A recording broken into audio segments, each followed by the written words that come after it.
Okay, so magkakabit po tayo ngayon ng digital speedometer. Ayan po.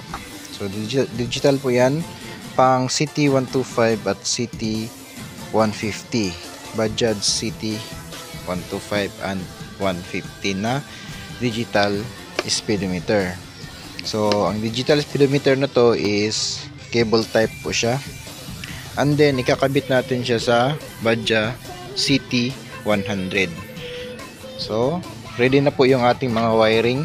Ayan po, na i-convert na po natin yung wiring nya. Bali plug and play na po siya kasi nag-convert na po tayo ng wiring. Bali ang di natin mapapagana nito is yung kanyang fuel gauge, kasi walang fuel gauge ang Bajaj CT100.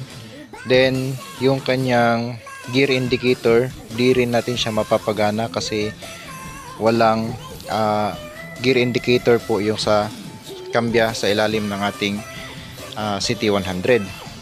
Ang mapapagana lang natin dito is yung kanyang RPM, yung signal light, high beam, yung kanyang orasan. Okay, so ayan po, neutral light mapapagana din natin. So titingnan lang natin ngayon kung ano yung kayang may labas dito sa ating dashboard. Pati yung kanyang yung check engine na indicator, di natin siya mapapagana. So mayroong check engine indicator po itong ating digital speedometer. So ayan po, ready na po yung ating harapan ng ating CT100. So ikakabit natin siya dito. Okay, so na-attach na po natin yung kanyang ginawa nating plug and play na socket para sa CT100. Bali CT125 at CT150 to siya na digital. So ginawa natin ng paraan para maging plug and play siya dito sa socket ng CT100. So try natin. Switch na natin, guys. Okay, so gumagana na siya. Ayan. And try natin sa signal light. Okay.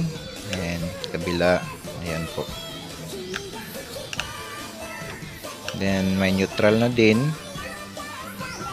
So yung high beam naman, ayan, magana yung high beam. So ito yung kanyang kilometer per hour yung takbo niya, then yung kanyang natakbo, and then may indicator na din siya sa battery life at may orasan. So sa pag-setting ng orasan, andito siya sa bandang gilid. Ayan po, yan yung sa orasan. And then yung kanyang fuel gauge indicator, di yan gagana kasi walang indicator ang CT100. Okay, so tatry din natin itong kanyang RPM, itong RPM nya. Ayan, so kakabit din natin yan. Okay, so ayan na, nakikabit na din natin yung kanyang sa RPM. Ito siya. So pag magre-revolution tayo, aangat yan. Okay, so ayan lang yung kaya nating paganahin dito sa ating CT100. Sa may mga katanungan po, comment lang po kayo dito sa ating video. At sa mga gustong mag-order na magiging plug and play itong digital speedometer ng CT125 at CT150 sa inyong mga CT100, direct message lang po kayo sa aking messenger. At shoutout nga po pala sa kupal na to, sa Feeling Magaling, na mayroon daw tutorial dito sa YouTube. Shoutout sa iyo, boss. Huwag kang masyadong magmagaling. Maraming salamat at God bless sa ating lahat.